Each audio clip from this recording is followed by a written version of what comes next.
Hey, my name is Ben, aka Heflmyer, and today we're naming planets. We already have a solar system with named planets inside of it, but what about all of the planets that are outside of our solar system?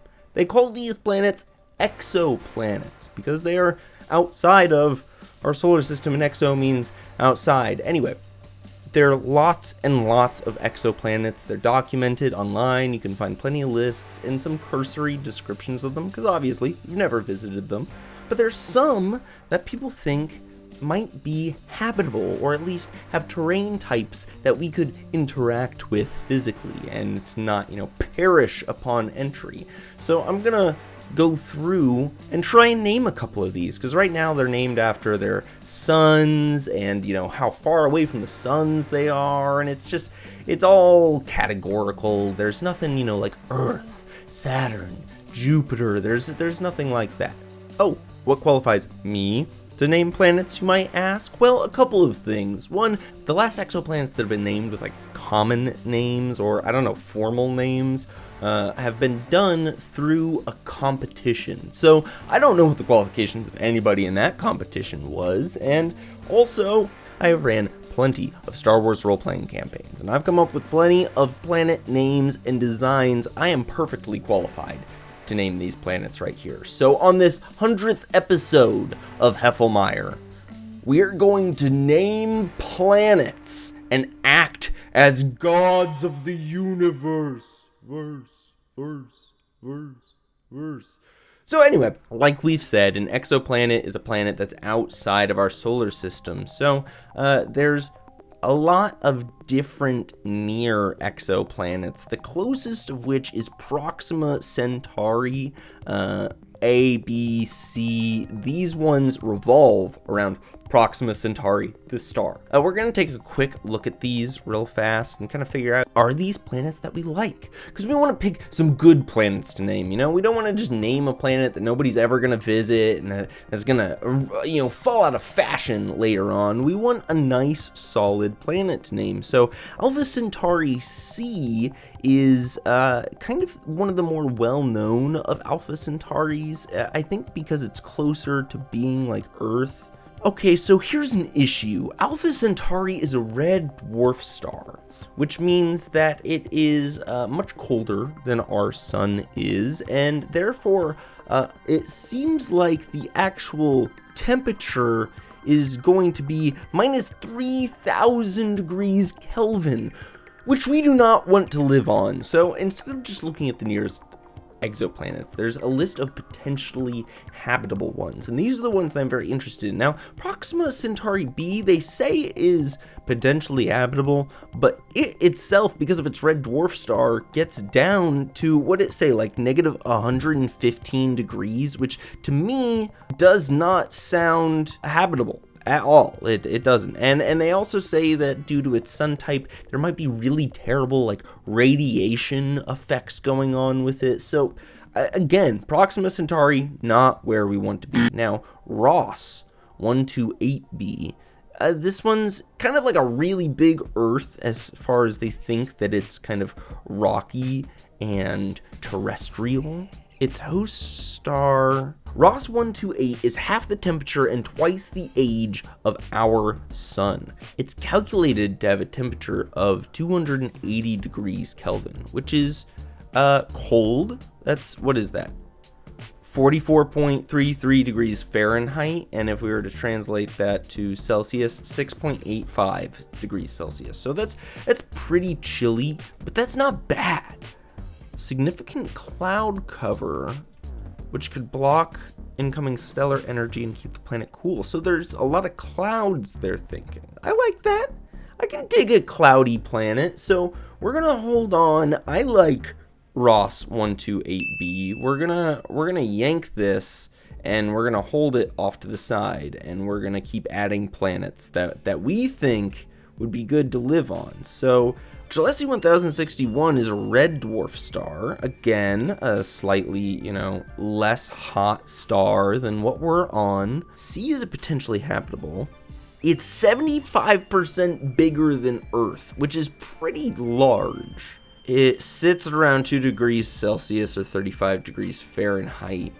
if the atmosphere is similar to the composition of Earth's, then it could sit around, 34 degrees Celsius or 93 degrees Fahrenheit. So that's a pretty big range, but that feels good in comparison to other things that do we have a good concept photo? Let me be clear, all the photos you're about to see are just artist renderings. Nobody actually knows what these planets truly look like. I think very few have been taken with in-depth photos, but Ceti F is a super Earth or mini Neptune orbiting Tau Ceti. Now, Tau Ceti as a star name is pretty awesome. Few properties of the planet are known other than its orbit and mass. It orbits Tau Ceti at a distance of 1.1 orbital period of 642 days. So its year is like twice as long as our year. As of October 2020, Tau Ceti F is considered the most potentially habitable exoplanet orbiting the Sun-like star. Its neighbor Tau Ceti E was previously regarded as this, but it's been determined to be too hot. So I like Tau Ceti F. We're gonna hold on to it. It's at the top of my list right now. Teegardens star. Again, great star name. I absolutely love that. It has an orbital period of 4.91 days. A 5-day year. That's very interesting. It's basically the same mass as Earth. It's likely to be rocky, is what they say. Possibly even have ocean water on the surface. Well, that's interesting. So we don't really know what temperature it could be. But I like the possibility of this. I like B. I like the name of the star. I don't know. We're gonna do just a couple more, kind of blaze through these really fast. All right. So we have our final setup. These are the planets we're going to name. These 9. We have Trappist 1D, Tau Ceti F, Ross 128b, Trappist E, Trappist 1G, Teegardens star B, Gliese 1061c, Gliese 832c, and Gliese 67cc. Now, what do we name Trappist 1D? It's kind of red and dark on the surface, kind of sandy. Montoria. Monolith. It's like monolith. Celop. Celt. The planet Celt. Tau Ceti F. Now, if I'm not mistaken, Tau Ceti F's surface, they theorize it to kind of look like an actual haven. So we're gonna name this something like, make it sound a little nice, make it sound a little fun. Almor. Of icy seas, you come here to seize the day in front of you. Almor. Now Ross 128b, what's its surface look like? Ooh, kind of an orange, there's some ocean there. Vacos.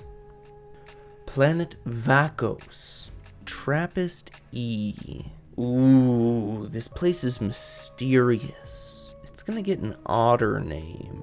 Illinois. The wonderful planet of Illinois. Inhospitable to most. Terrifying, icy, treacherous paths. We're just coming up with concepts for this. We're getting our inspiration fueled by the planets. That's our hope. Trappist 1G. We're looking at its surface, baby. They speculate that Trappist 1G is coated in ice, potentially with an ocean over it, with an aurora borealis. We're really leaning into the imagination of the renderers of these here, so glam glam. We're naming it glam glam. People may go, Ben, how do you come up with the names for these planets? What strikes inspiration in your brain? To that I'd say, I don't know. The words and sounds come to me. I must be a genius. Alright, Teegardens star B, what do you look like on the surface? Interesting. Very rocky. Potentially a river. It looks like they've given some mist over this. Light atmosphere. Doronalina. Many will call Teegarden star Lena, but Doronalina is its full actual name, so please respect the planet. And I don't have a great photo of the surface for Gliese 1061c, but I think, sometimes it's good to go simple and just name your planet New Earth. That's gonna happen eventually. We'll have a new Earth, so might as well make it right now. And then you can have a New York in there, and it'll be good. It'll be fine. Gliese 832c. Now, I am very interested. This surface is super yellow. It almost looks sulfuric. They've given it some grass, though. So I'm going to say it's going to have something that sounds kind of like acidic or venomous, like grungy. I don't know. It kind of sounds grungy. It's going to, you're on the planet of grungy, and it's going to, grungy. I don't know. Either way, I feel like it's got kind of a hit to it. Grungy. You got to be careful when you're on grungy. Gliese 667c. This looks kind of like the Grand Canyon next to an ocean. It's got two suns. It's in Gliese. Let's see. Orfidel. So here we have it. We have our official names for our planets. Trappist 1D has become Celt. Ceti F has become Almor. Ross 128b has become Vacos. Trappist E has Illinois. Trappist 1G has Glam. Teegarden star B is now Doronalina. Gliese 1061c is New Earth. Gliese 832c is Grungy, and Gliese 667cc is Orfidel. Now, I think these are pretty good names. Maybe we can come up with some better ones for different planets in the future, but these are their names now.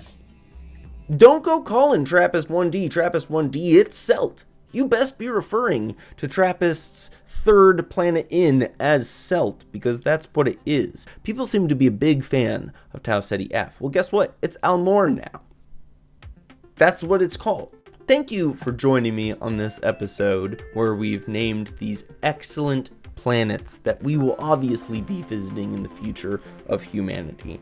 And thank you for viewing this 100th episode of Heflmyer. Actually wild. We're also about to hit 100 subscribers, which is also absolutely wild. So really big thank you to anybody who's stuck around, who's watched this video, who's found anything that I've done to be entertaining. It kind of blows me away sometimes, but I can't appreciate you enough for sticking around and watching, throwing a like on the video. Whatever you do, it does mean a lot. So I hope you have a wonderful morning, evening, and night. This has been Naming Exoplanets. Bye. Oh my god.